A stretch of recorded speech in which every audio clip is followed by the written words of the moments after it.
today we're going to talk about my rig. I'm very excited about this one. This is like something that I'm like super nerdy about, and whenever I'm on vacation it ends up growing. But I could literally talk about this for hours and hours on end, so I'm just going to go through and be as concise as possible, but I'm sure if you have any questions I'll answer them in the comments as we go. But I'm going to start with my guitar first. So, alright, so here it is. Here's the axe. This has been pretty much my main guitar for the past like 10 years, almost exclusively. I've been playing on this thing basically since I was in graduated high school. I think I got it my senior year, and it's just been my workhorse the whole time. It's kind of a versatile instrument. It's one of those kinds of guitars that tries to be a lot of different things. So that's kind of a common theme with a lot of my gear and my pedal board as well, is that I try to get as much mileage out of one piece of gear as I can, so I can cover as many different styles as possible. So with the guitar, this is an Ibanez. It's a JS 1200, which is a Joe Satriani signature model, and they don't sell this model anymore. This is back when he was using 22 fret guitars with the 2 humbuckers on it. His guitars have evolved over time, but this is the model that I've been using. And it's pretty cool. It's just quickly, it's got just humbuckers with a coil tap, so I can turn them into single coils, and it's got a 3-way toggle switch, so I essentially get 6 different sounds. And then this has a high-pass filter, so I get more sounds based on how I roll down the knob, the volume knob. But yeah, without going into too much detail, that is the guitar. Alright, so the way I plug into the guitar, I just use these wireless receivers. I think they're kind of new. They came out within the past few years, but I've been seeing more and more musicians use them. They're just really convenient. The cool thing about these is that you don't have to have like a receiver box or anything like that. It's literally just a cable replacement, and they work really well. I've used them for a couple of years, and they're super reliable. They work on digital transmission, so you're not taking up radio frequencies, and they last for like a while. Like 5 hours or something like that. They probably last a little longer than that, actually. And to me, they sound better than a cable. It's like the longer cable you have, the more tone suckage you get. So this is like having a 0-length cable to me, is what it sounds like. And they plug directly into this pedal board right here, which is the next thing I'm gonna show you. So this goes into the tuner first. That's the first pedal in the chain. Just to use as a buffer, that's a good thing to put the first in your chain, especially if you have a long cable. And then the tuner goes into this mini wah, this Crybaby Mini, which I love.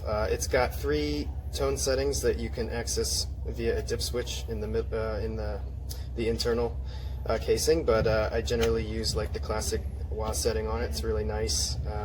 Yeah, I love it. Next, it goes into the overdrive, I believe. No, that's not true. I think it goes into here first. So it goes into the compressor first. So I almost have this on almost all the time. The only time I turn it off is if I'm using higher gain settings. But for all my clean tones, I pretty much have this on, and for my low gain tones as well.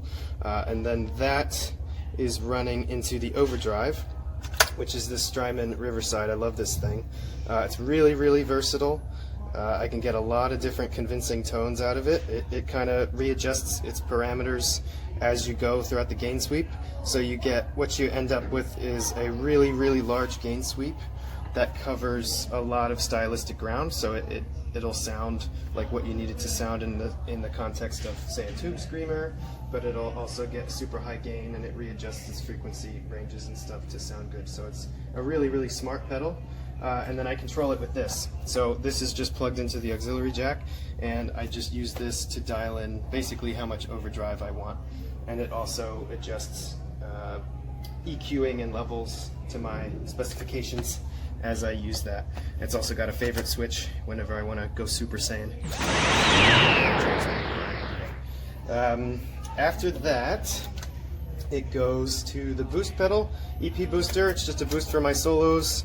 But it also imparts the tone of a Echoplex preamp, which is like an old Echo machine. So it kind of cleans up the top end, and it makes my tone sound cool. Gives it a mid boost, And even if I have it all the way low, I get a perceived volume increase just from the frequency boost. And I usually control the boost with my foot, so I do this little dainty pedal dance when I'm playing guitar. It's kind of silly looking, but that's how I do it. From there, the boost pedal goes into this, which is my multi kind of modulation pedal, TC Electronic Dreamscape, and this gives me chorus, flanger, vibrato. It's a pretty cool pedal, it's pretty versatile. And from here, it goes into the Strymon El Capistan, which is one of my newer things that I got recently. This is a delay pedal, but it simulates an old school like tape machine, which is really cool. So I get really cool 3D kind of textures out of it, which I very much enjoy. And then depending on what I'm playing, I might turn up the repeats or the mix a little bit. But it's a really, really cool, deep sounding delay pedal. And I use this for tap tempo. And then this goes into the Flint, which is my reverb, which is pretty much always on. I usually use like an 80s hall setting, so I use a hall reverb almost all the time. But then if I'm playing certain rock or country songs, I might turn on the spring reverb and change the settings a little bit. So yeah, always have reverb on. I don't think there's a single time when I don't have reverb on.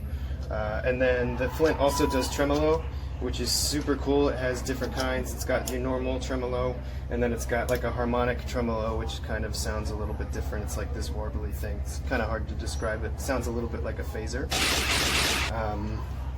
Yeah, and then this is a clock pedal, and this is basically an external tap tempo that I can use to control the tempos for multiple pedals at the same time. So I can use this to control the tap for the delay and the tremolo. I just need to go and send this out to get it modded, because right now it doesn't take external input from this. But so I haven't really used this too much. It also has a LED screen in it, which is pretty cool. This controls how hot the sun is, so I don't really need to use it that often. It displays in the nearest 100 million kelvins or something like that. But no, it's really cool. It just gives me the tempo, so if I have a guitar intro that's just me and I want to be consistent, I can dial in the tempo and have a visual click. And then I can tap different tempos depending on how fast I tap. It'll tell me exactly what the tempo is, which is pretty cool. I have an MXR ISO brick power supply underneath, which I need for the Strymon pedals. They have a lot of current draw, so I have that. All the cables are underneath this pedal train. So I get a lot out of this footprint, which I don't think is the biggest ever. I mean, I've seen smaller pedal boards, but I take a lot of pride in finding ways to get a lot onto a little bit of space. So I accomplish a lot with it. So that's the rig, that's the pedal board. And this all goes into a rack-mounted unit, an Axe Effects. Usually on ships there will be a Fender Deluxe amp, but on a lot of the Carnival ships they're starting to go direct, have all the instruments go direct. So instead of me just going direct into the PA, which doesn't sound good at all, they have Axe Effects units, which is really cool. So basically I only use that to simulate like a clean tone. For the pedal board, I just basically need a tone, like a clean amp signal that sounds really nice but also gives me plenty of headroom, so that if I want to crank in like a solo volume, I have enough headroom to get a volume boost. But yeah, that's the rig, guys. Let us know if you have any questions. I'd love to answer your questions. I can talk about this stuff for ages, like I said. So.